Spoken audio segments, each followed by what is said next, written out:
Bonjour à tous et bienvenue dans cette nouvelle vidéo. On se retrouve comme d'habitude pour parler films, pour parler séries, pour parler sorties, au cinéma comme sur les plateformes de streaming, mais ça vous le savez évidemment. Et si on se retrouve aujourd'hui, c'est pour parler du tout nouveau film d'une saga qui dure depuis des années et qui m'a suivi quasiment toute ma vie puisqu'elle est presque aussi vieille que moi. C'est la saga Transformers et le nouvel opus Transformers 7 Rise of the Beast. Il faut savoir que j'ai une opinion plutôt positive de la saga Transformers, on va en parler. Je connais la saga, je sais quel ton elle a de base, elle a un côté assez déluré, assez, on va dire, décalé d'une manière générale, très sérieuse dans sa réalisation, moins dans son propos. Mais c'est le genre de film détente que je prends plaisir à aller voir au cinéma, et j'attendais donc avec une impatience relative la sortie de ce nouvel opus, qui en plus introduisait beaucoup de nouveaux éléments. Bref, je ne vous en dis pas plus, je vous laisse avec le générique, prenez-vous un grand verre d'eau, un café ou autre, et nous on se retrouve juste après.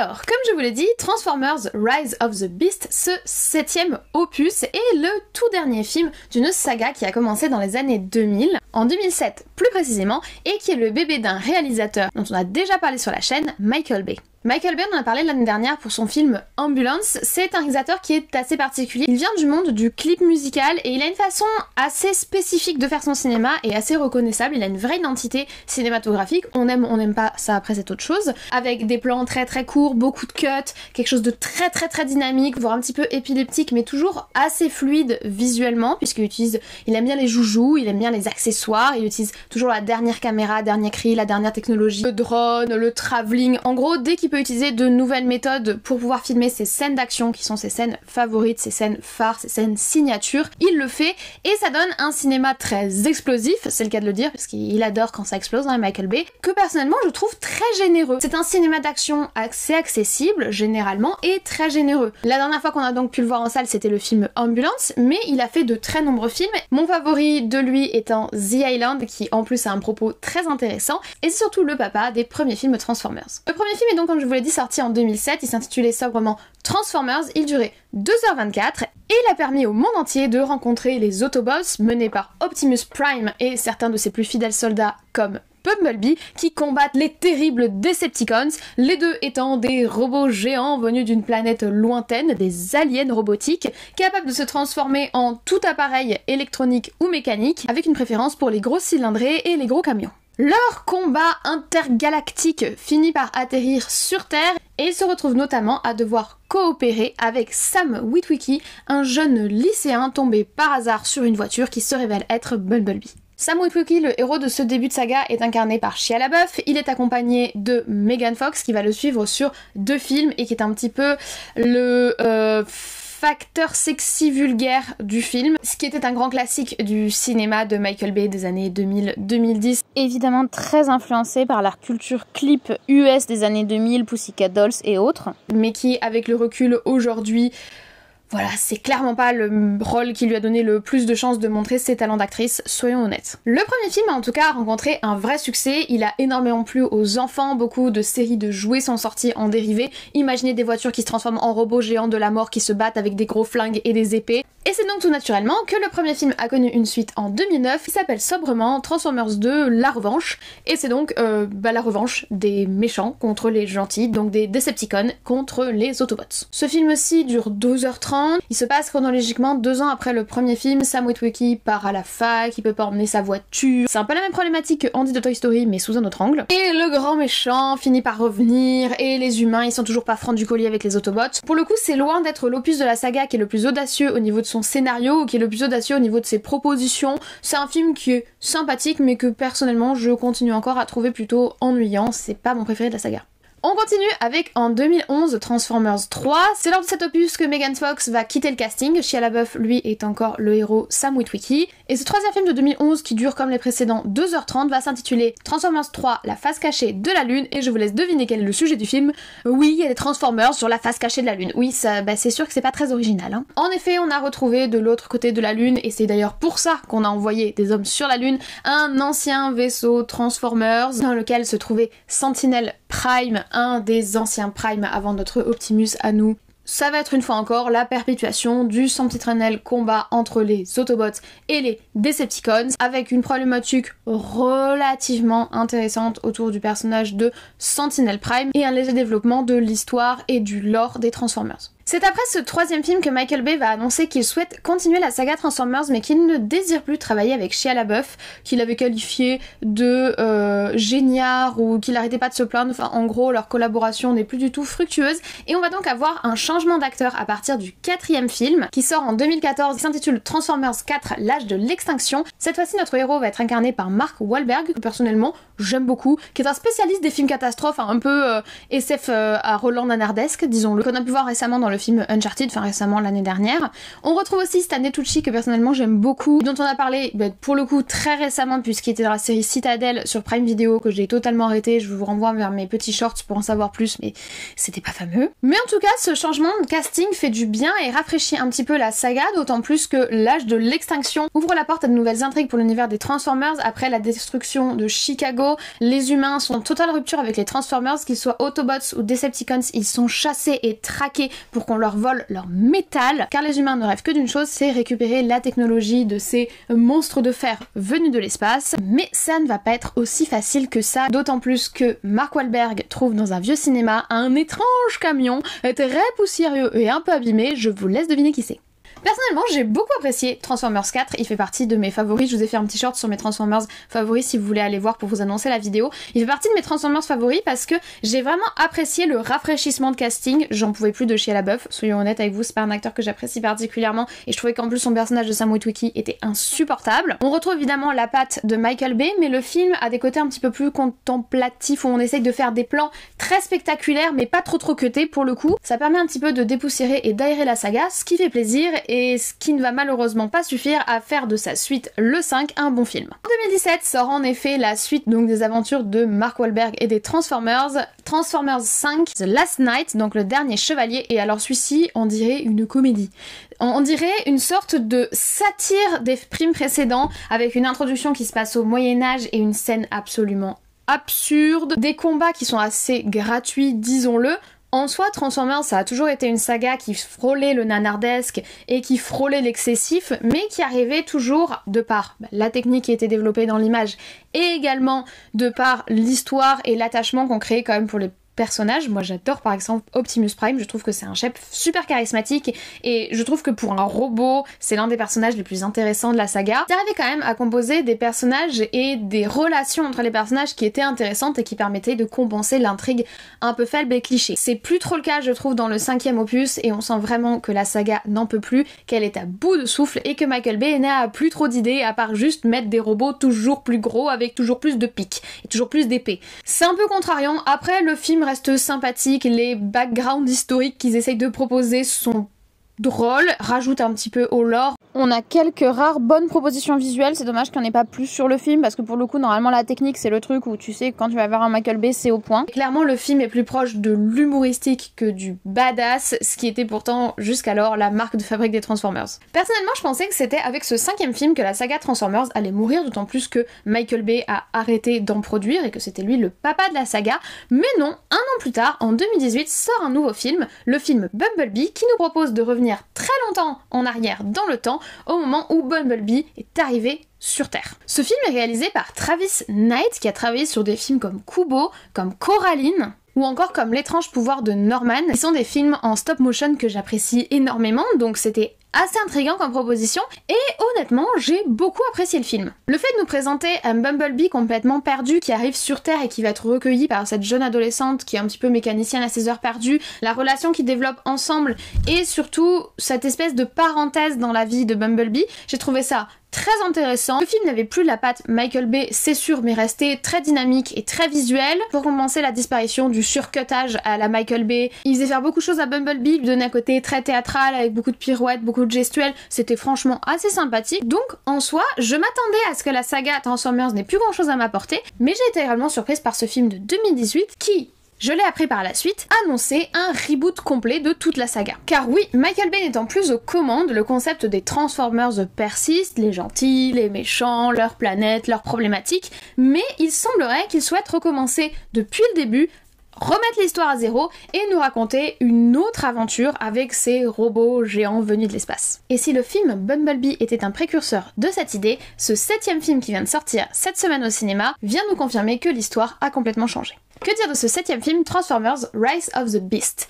Il dure 2h07, ce qui est relativement court pour un film Transformers. Il est sorti le 7 juin 2023, donc mercredi dernier si vous regardez cette vidéo, le jour de sa sortie. Il est comme tous les précédents de type science-fiction, action, et il est réalisé ni par Travis Knight ni par Michael Bay, mais par Steven Caple Jr. dont on a déjà parlé dans ma vidéo sur Creed.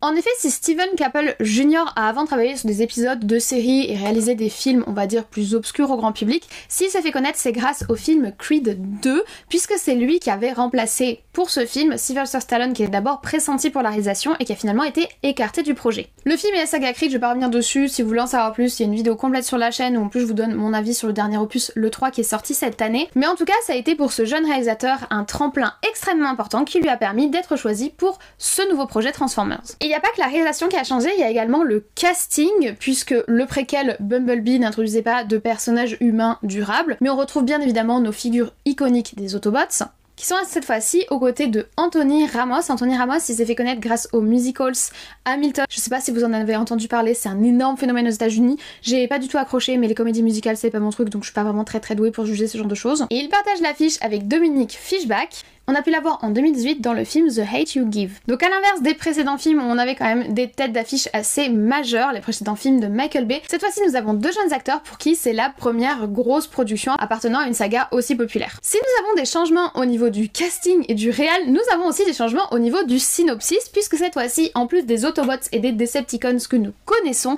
nous allons avoir de nouveaux groupes de créatures mécaniques qui se transforment, que nous appellerons plus communément les Transformers, mais qui eux aussi, comme les précédents, vont importer leur guerre millénaire et intergalactique sur Terre, guerre à laquelle nos deux humains, nos deux acteurs, un jeune soldat qui recherche du travail et une chercheuse stagiaire, vont se retrouver mêlés totalement malgré eux, ce qui va les obliger à devoir apprendre à faire confiance à ces géants venus de l'espace. A savoir que cette idée et les nouveaux Transformers qui vont être introduits dans le film ne sortent pas de nulle part, elle est très largement inspirée d'une série d'animation canadienne dérivée de l'univers des Transformers. Cette série s'appelle Les Animutants, on y retrouve des Transformers de forme animale comme dans le film. Elle compte 52 épisodes, elle a été distribuée entre 92 et 98 et elle avait rencontré un certain succès au Canada et même à l'international, avec notamment une ligne de jouets dérivée de la série, etc. Maintenant que vous en savez un peu plus sur la saga et sur le projet de ce nouveau film, il est temps que l'on rentre dans le vif du sujet. On va commencer par les visuels, la photographie, la construction de l'image, les lumières, etc. Pour être magnanime, je dirais que c'est très classique. Ça casse pas trois pattes à un canard, on a des plans qui sont relativement clichés, déjà vus, qui sont purement illustratifs, avec des plans d'action, des plans de combat. Le gentil tire, on suit le missile et on voit l'autre qui le reçoit. Vous voyez, des plans très typiques d'un film d'action classique qu'on pourrait voir à peu près partout. Les localisations qui sont choisies sont assez classiques, le film se veut international, fait globalement dans le cliché, on va avoir New York, les quartiers de New York, les beaux immeubles de New York, le musée de New York et ensuite le Pérou, et au Pérou qu'est-ce qu'on voit? Des ruines, parce qu'au Pérou il y a que le Machu Picchu. Enfin voilà, c'est quand même très classique au niveau de la construction visuelle et au niveau des lieux qu'on nous montre. Évidemment, chose très importante dans un film Transformers, les effets spéciaux. Et là au niveau des effets spéciaux, je vais pas vous dire que c'est moche parce que ça ne l'est pas, c'est clean, ça fait vraiment le taf, mais ça manque un petit peu de cohérence, on va dire. Ils ont voulu entrer en rupture avec les précédents films Transformers, ce que je comprends s'ils veulent lancer quelque chose de nouveau, mais ces nouveaux Transformers animaliers là qui nous introduisent,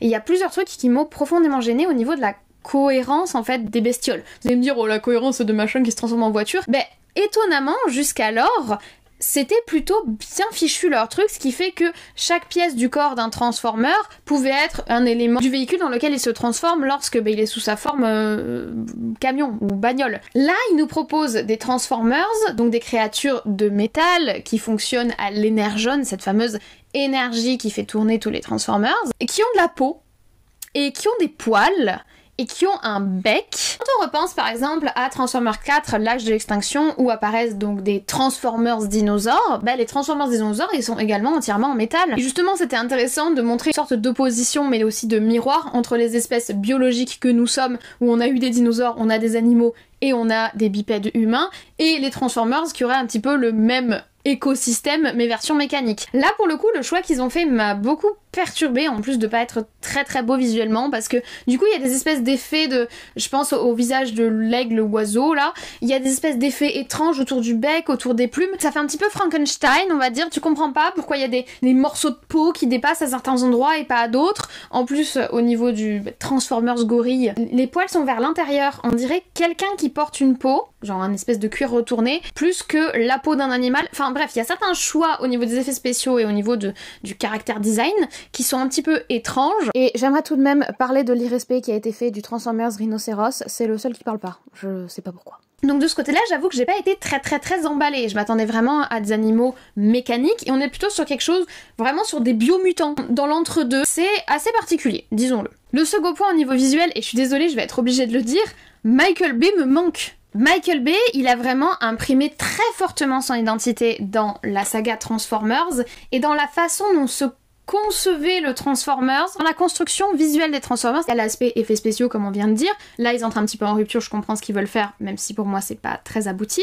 Et il y a la façon dont sont filmés les Transformers, ou plutôt la façon dont ils sont vus, la façon dont ils sont mis en scène, la façon dont ils sont animés. Ce dynamisme autour de la transformation, la transition de la voiture à la créature bipède ou la créature dinosaure, en fonction des opus auxquels vous vous référez, ce dynamisme venait du surcut, de l'excessif de l'image de Michael Bay, où il y a quand même un vrai soin du détail dans son travail. Surcuté, c'est pas filmer n'importe quoi et tout monter derrière, il y avait vraiment un travail visuel qui était fait. Je sais qu'on a plutôt tendance à associer le travail cinématographique et le grand cinéma, entre gros guillemets, au plan large, très lent et très contemplatif, mais il y a aussi un gros travail quand on fait du cinéma extrêmement cuté et extrêmement dynamique, qu'il faut pas dénigrer et qui est maîtrisé par Michael Bay. Et je pense d'ailleurs qu'avec l'excès et l'overdose de plans séquences qu'on a ces derniers temps, les gens commencent à le remarquer. Faire un plan séquence, ça veut pas forcément dire faire une très bonne scène. Il y a d'ailleurs des plans séquences dans ce film qui sont pas excellents du tout. On a beaucoup de scènes de combat où ils font des espèces de vrais faux plans séquences qui sont pas très beaux, qui sont pas absolument moches, même si honnêtement il y a quelques moments qui sont un peu bof, mais bon ça au pire c'est pas le plus grave, mais qui surtout manquent d'identité. On pourrait être dans Endgame, on pourrait être dans Uncharted, on pourrait être dans un Mission Impossible, on pourrait être dans un The Witcher. Au niveau de la façon dont c'est filmé, on retrouve pas cette espèce d'excessif et cette espèce d'épileptique qu'on avait jusqu'alors grâce à Michael Bay qui était derrière la caméra, qu'ils avaient réussi à compenser dans le film Bumblebee parce que ils avaient donné une super fluidité au personnage de Bumblebee, qu'il conserve encore un peu d'ailleurs, puisqu'il continue à faire des pirouettes. Mais il faut faire des pirouettes à tous les Transformers maintenant, donc ça fait même plus partie de son identité rien qu'à lui. Mais je trouve ça un petit peu dommage. C'est vrai que ça manque clairement d'objectivité, mais Michael Bay me manque en fait. Pour moi, la saga Transformers, elle est très difficilement séparable de son travail, et autant je l'ai pas senti dans le film Bumblebee, autant là, vraiment, ça s'est senti, et il y avait une saveur supplémentaire qui manquait. Autre point que je voulais aborder avec vous, la musique. Alors autant au début du film, je me suis dit que la bande sonore avait un certain potentiel, parce que je trouvais que les choix qui étaient faits, le film se passe dans les années 90, 94 très précisément à New York, et ils ont choisi des musiques ambiance street rap américain, de ces années-là, donc des années 90. Je trouvais le côté vintage un peu facile, on en parle de temps en temps sur la chaîne, mais je commence à en avoir marre de cette facilité scénaristique qu'ils ont en ce moment, que tous les films qui se passent avant les années 2000 pour pas s'embarrasser des problématiques d'internet, de téléphone, etc. Et pour avoir cette espèce de aura vintage qui est très marketing, mais qui commence à saouler maintenant que tous les films se déroulent comme ça. Je vous l'ai dit pour les films d'horreur, c'est vraiment le cas pour beaucoup de choses, ça commence à devenir saoulant. Mais bon, au début, j'ai trouvé que la bande sonore était plutôt intéressante, et dès qu'on commence à rentrer dans les combats et dans les batailles, c'est beaucoup plus cliché, beaucoup moins intéressant, et surtout on retrouve pas du tout les thèmes musicaux de la saga. Là encore, je comprends qu'ils veulent reboot le truc, mais je suis désolée, j'ai beaucoup de mal à me départir des 5 films qu'il y a eu avant, je compte pas Bumblebee, parce que ils font quand même partie complètement de l'identité de la saga, et là ils cassent, même le thème des Autobots c'est plus le même, et c'est vrai que c'est un petit peu déstabilisant, et je suis pas sûre que ce soit un choix super pertinent, parce qu'ils nous proposent pas de thème de remplacement, il ne propose pas de musique iconique pour cet opus, on a plus une sorte de phénomène de la playlist aléatoire Spotify dont nous parlons souvent. Mais encore la musique, c'est pas le plus gros problème. On va commencer à rentrer dans des trucs qui m'ont beaucoup agacé. Parce que là, pour le moment, j'essaye d'être assez magnanime. Je sais qu'il y a une grosse partie de nostalgie qui parle en moi. Je conçois que les reproches que je fais sont très orientés par rapport aux précédents films de la saga, mais alors là, c'est un truc, même déconnecté de tout le reste, ça va pas du tout. J'ai vu le film en VF.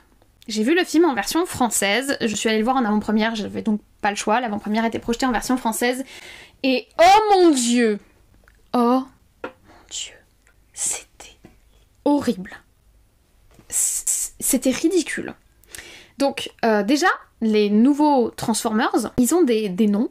Leurs nouvelles espèces, elles ont des noms, voilà. On avait jusqu'alors les Autobots et les Decepticons, et maintenant il y a ces bidules-là. Je vais pas vous les dire, vous les découvrirez si vous avez envie de les découvrir dans le film, ça vous fera une surprise. Moi, la première fois qu'ils ont prononcé le nom de cette espèce d'animaux mécaniques, j'ai eu un rire nerveux, et ce qui m'a vraiment achevé, c'est que au moment où ils l'ont dit, je me suis retenue et j'ai fait un comme ça, et la meuf à côté de moi, au moment où j'ai craqué mon rire nerveux, elle aussi, elle a fait pareil. Et le mec derrière nous, au moment où moi et elle, on s'est mis à rire, il s'est mis aussi à rire derrière.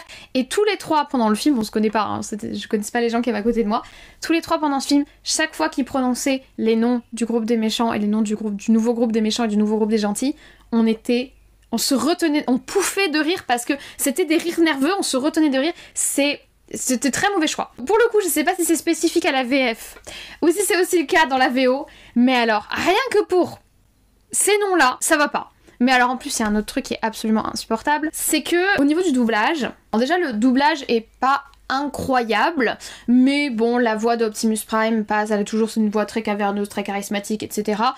Voilà, pour les personnages, ça passe aussi. Mais alors, au niveau du doublage, il y a Mirage, le nouveau Transformers qui est introduit dans ce thème, puisque les autres, ce sont des Transformers qu'on connaît déjà, qui est doublé par Mr. V, donc le youtubeur. Yvick Le Texier de son vrai nom, qui est également rappeur. Son travail en tant que youtubeur, je le suivais dans mes jeunes années quand j'étais au lycée avec tous les autres youtubeurs de l'époque, Cyprien, Norman, etc. Il en faisait partie. Donc j'ai absolument rien contre lui, mais le doublage ça va pas du tout. Il lui fait une voix de clown. Le personnage dit des phrases que personne ne dit, même dans les années 90, personne disait « Yo mon frère, vas-y, tape-moi une !» de façon hyper stéréotypée et ridicule. Alors je conçois que Mr. V est un personnage humoristique, en tout cas dans ses vidéos il se donne un personnage humoristique. Pour le coup, il aurait peut-être dû sortir de cet aspect second degré humoristique pour son personnage, parce que il est insupportable. Mirage, il est insupportable. Déjà, c'est un agité du bocal, mais en plus, avec le voix qu'ils lui ont donné, avec le doublage qu'ils lui ont donné, c'est terrible. Et ça va s'additionner au reste dont on va parler ensuite, mais rien que ça, c'était pas facile à supporter durant tout le long du film. Donc pour moi, très très très très mauvais choix au niveau du doublage français, vraiment, et j'en suis désolée pour Mr. V, c'est vraiment pas du tout contre lui. Je sais pas comment a été faite la direction de doublage, je sais pas qu'est-ce qu'ils lui ont demandé, quelle voix ils lui ont demandé de créer, parce que tu crées des voix pour incarner différents personnages, mais ça ne va pas du tout. Du tout, du tout, du tout. Point suivant, l'humour. Le film se veut avoir un côté un petit peu humoristique, notamment du coup autour du personnage de Mirage et du ton humoristique que sa voix de doublage française lui donne en tout cas. Mais ça fonctionne pas, c'est très très très très très très très cliché, ça fait très forcé. Alors pas seulement autour de ce personnage, hein, mais pour le coup tous les traits humoristiques qu'ils essayent de donner. Il y a une scène où ils arrivent au Pérou et il y a un Transformers péruvien, enfin un Transformers qui habite au Pérou, et ils lui ont fait un accent hyper forcé. Là, il y a une espèce d'échange hyper malaisant autour de « t'as un accent ?» « Non, j'ai pas d'accent, je suis un Transformer. » « Mais si, t'as un accent. » « c'est raciste de dire que j'ai un accent. » Je crois que cette scène était supposée être drôle, c'était extrêmement malaisant, et c'est pas la seule scène qui est comme ça, c'est celle qui m'a le plus marqué. Il y a beaucoup de moments où ils essayent de mettre une espèce de légèreté humoristique qui est très très très très très très très forcée, qui ne vient pas naturellement et qui est pas utile. La Terre est sur le point d'être anéantie par une espèce extraterrestre ultra dangereuse,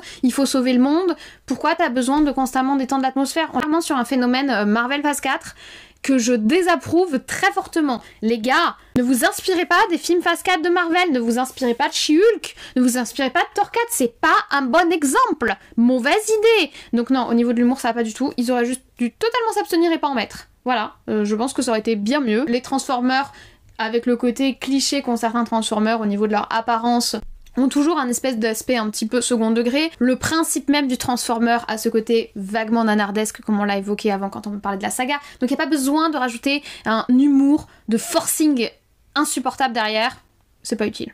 Et nous en arrivons à mon dernier point, le scénario. Et alors là, ça a été vraiment...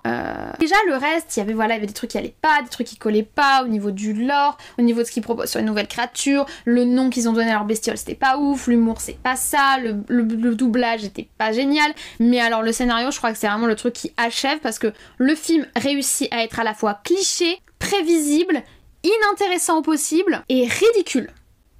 Ça, c'est quelque chose que les Transformers n'ont jamais réussi à compiler en un seul film. Oui, généralement, l'histoire était relativement cliché. Je vous ai parlé par exemple du Transformers 2, La Revanche, où ils ont clairement pas cherché trop loin pour leur histoire, mais ils arrivaient quand même à mettre du badass, ils arrivaient à mettre de l'héroïsme, ils arrivaient à mettre une vraie émotionnalité parce qu'ils arrivaient vraiment à développer leur personnage. Étonnamment, même le terrible Sam Witwicky que je peux pas me voir en peinture, bah il a un caractère development. Là, leur caractère development, il est aux fraises.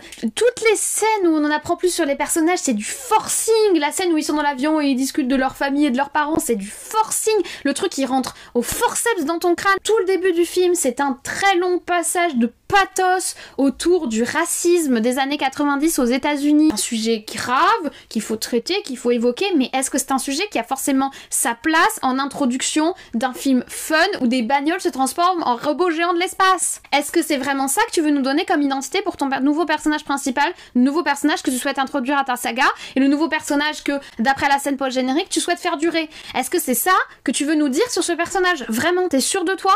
Au niveau du caractère développement des méchants, ils sont méchants, voilà, merci d'avoir participé. Au niveau du caractère développement des gentils, ils sont gentils, merci d'avoir participé. Et comme c'est des animaux, ils sont encore plus gentils que les autres. C'est triste. Il y a un bagage qui est intéressant, il y a des personnages qui sont préexistants, que le public connaît, que t'as même pas besoin de développer, et ils essayent pas, c'est pas plus mal, ils reviennent pas sur leur histoire, c'est très bien, touchez pas à Optimus Prime, laissez-le tranquille. Il y a un lore préexistant, t'as pas en soi beaucoup besoin de te fouler, t'as juste besoin de rendre attachant et de donner un peu de texture à tes nouveaux héros que tu souhaites introduire durablement dans ton univers et à tes nouveaux protagonistes et antagonistes, et nouveaux méchants et nouveaux gentils qui s'ajoutent, on va dire, à ce qu'on connaissait déjà. Et ils font ça mal! Ils le font mal! En soi, si derrière on avait une intrigue, des scènes et des dialogues intéressants, ça permettrait de compenser le fait que le personnage soit des clichés sur pattes à peine développés. Mais non. Alors, il y a des incohérences monstrueuses. Monstrueuses! Des trucs qui apparaissent, c'est la magie. Il y a des trucs qui sortent, t'es là. Des communications qui se font entre divers univers, je sais pas comment. Bref, c'est la magie. Donc rien que... c'est TGCM complet. À côté de ça, il y a des dialogues d'une stupidité. Tu peux le faire, ouais, je peux le faire. Nous sommes amis, je te respecte, nous nous respectons. Des trucs cucul à praline à mort. Essaye de donner une espèce d'écho vaguement dramatique et qui ne donne que du ridicule. Moi, j'avais envie de me cacher. Je me suis petit à petit tassée sur mon siège. Heureusement, j'étais dans l'espèce de salle Dolby où les sièges ils sont allongés. Du coup, ça va, au moins j'étais bien assise. Mais j'avais envie de disparaître tellement c'était mal écrit. Mal écrit. Pas très bien joué, ça encore si avec ça. Oh, je t'aimerai toujours, toi aussi, je suis là pour toi, nous se soutenons, on s'aimait pas, mais en fait on s'aime bien. C'est cucu, c'est insupportablement cucu. T'es en plein milieu d'une bataille intergalactico-planétaire des enfers, que ça va tuer la planète et que c'est la fin du monde. Et là, ils te sortent le truc du talkie-walkie, le truc qui a aucun sens. La cohérence est morte. L'émotionnalité est morte parce que c'est tellement ridicule. C'est tellement faux, ça fait tellement fake que ça sert à... Arrêtez. Si vous savez pas faire, faites pas. Y a pas besoin nécessairement de mettre de l'émotionnalité pour rendre ton film prenant pour ton personnage. Donc si tu sais pas faire, si tu vois que ça rend pas bien, abstiens-toi.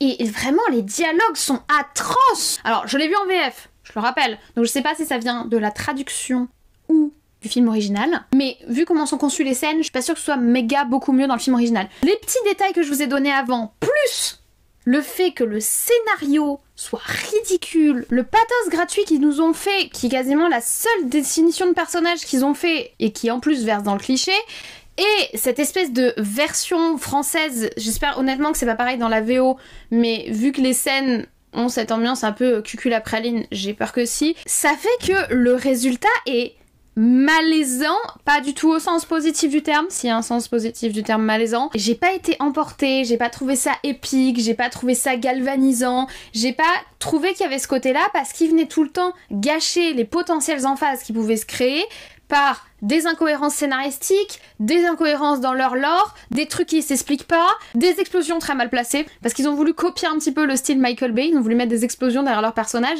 mais ridicule. D'ailleurs, plusieurs moments dans le film où je me suis demandé si c'était pas satirique.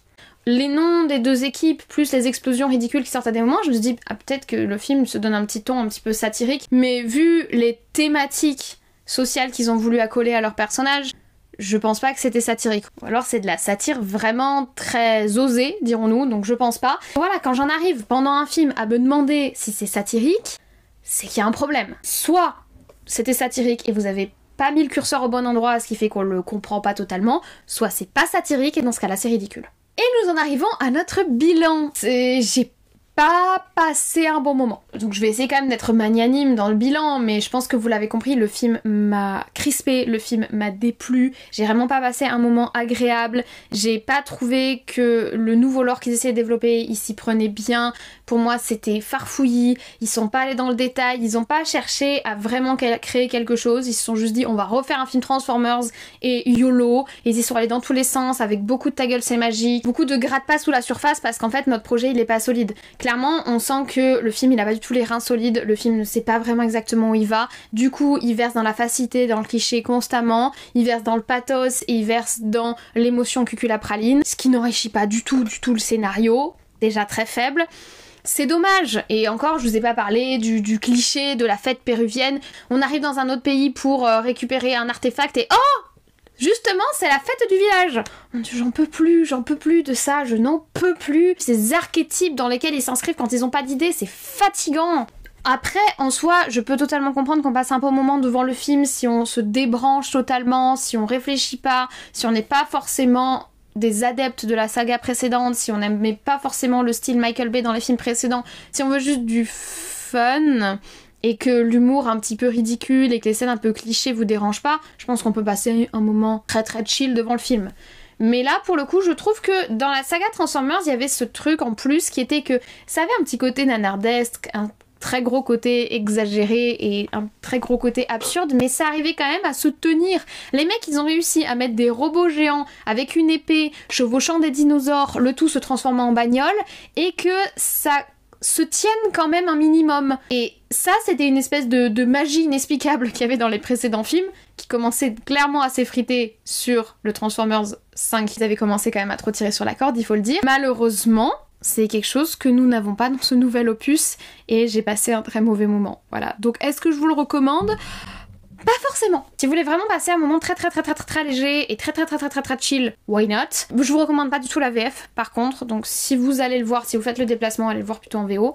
Mais moi personnellement, je vous dirais plutôt d'aller voir autre chose au cinéma cette semaine parce que j'ai pas du tout apprécié ce que j'ai vu. Voilà, je vous remercie d'avoir regardé cette vidéo sur Transformers Rise of the Beast, le 7ème opus de la saga Transformers. J'espère que vous l'avez apprécié. J'ai conscience que sur ce film j'ai un avis très tranché, mais j'ai médité mon avis, j'ai laissé quelques jours passer et non, j'en démords pas, j'ai passé un très mauvais moment, j'en garde pas du tout un bon souvenir, c'était pas fun, c'était malaisant, voilà. Quand pendant un film tu as des rires nerveux et que tu es pas la seule et que ton rire nerveux fait écho au rire nerveux de d'autres gens dans la salle, c'est qu'on a tous plus ou moins conscience d'être là pour voir un truc qui tient pas la route. C'est vraiment dommage parce que moi la saga Transformers c'est une saga que j'aime bien, mais je pense qu'elle aurait dû s'arrêter au 4ème, 5ème. Le 5ème c'était vraiment il envoyait tous les red flags de la faiblesse de saga. Bumblebee était pas mal, mais je comprends pas trop ce qu'il essaie de faire avec ce reboot, soyons honnêtes. Ceci étant dit, si vous avez apprécié la vidéo, vous pouvez lui mettre un petit like, ça fait plaisir, ça me soutient dans ce que je fais, ça aide YouTube à référencer la vidéo. Vous pouvez également mettre un commentaire juste en dessous, me dire ce que vous avez pensé du film Transformers si vous l'avez vu, me dire quel est votre Transformers préféré si vous avez vu les précédents,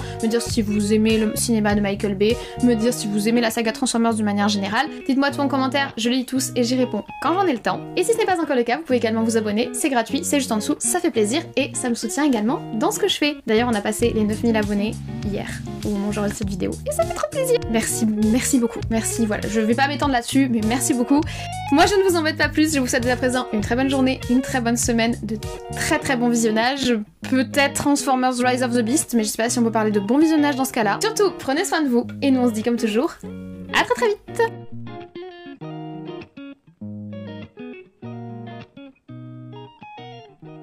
Je ne sais pas à quoi vous attendiez, mais il n'y aura pas de costume de Transformers, les gars.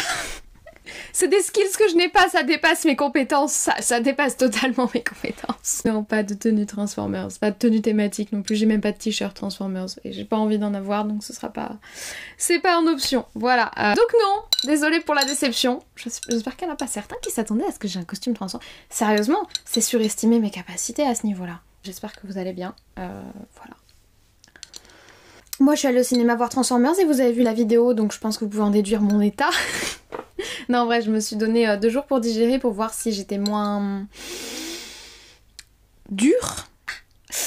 Bref, vous savez ce qu'il en est, Bref, hydratez-vous comme toujours, comme vous le savez, c'est bon pour la santé, c'est bon pour le cerveau, et voilà, ça aide à rester en vie. Pas comme certains films Transformers. Je vais essayer d'être magnanime, mais mon avis n'a pas beaucoup bougé depuis le visionnage. Mais je vais essayer d'être magnanime. Ici, on aime bien la nuance, on aime bien être magnanime, donc magnanimité, messieurs, dames. Allons-y, let's go. J'ai besoin de ça. L'éveil, l'élévation de la bestiole, de la bébête, voilà. Quelle maîtrise de l'anglais. Donc oui, Rise of the Beasts. Et justement, c'est intéressant l'opposition entre les espèces, on va dire. C'est vrai que c'est peut-être ça manque clairement. Donc c'est vrai que comment il s'appelle l'autre?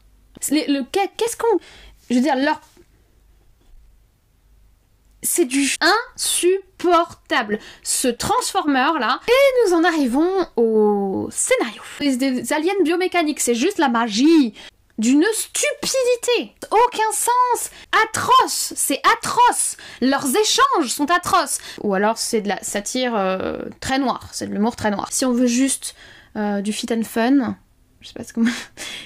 Et je fais vite parce que j'ai plus de batterie, donc je vous laisse là. Je vous remercie d'avoir regardé cette vidéo, très peu de scènes pas génériques. J'ai essayé de pas trop m'énerver, franchement j'ai fait des efforts, je fais de la méditation par le ventre et tout. Voilà, et ma batterie clignote, c'est une horreur. Je vous laisse, merci d'avoir regardé ces toutes petites scènes pas génériques. Peut-être qu'il y en a d'autres, je sais pas. Pensez à vous hydrater. Ciao.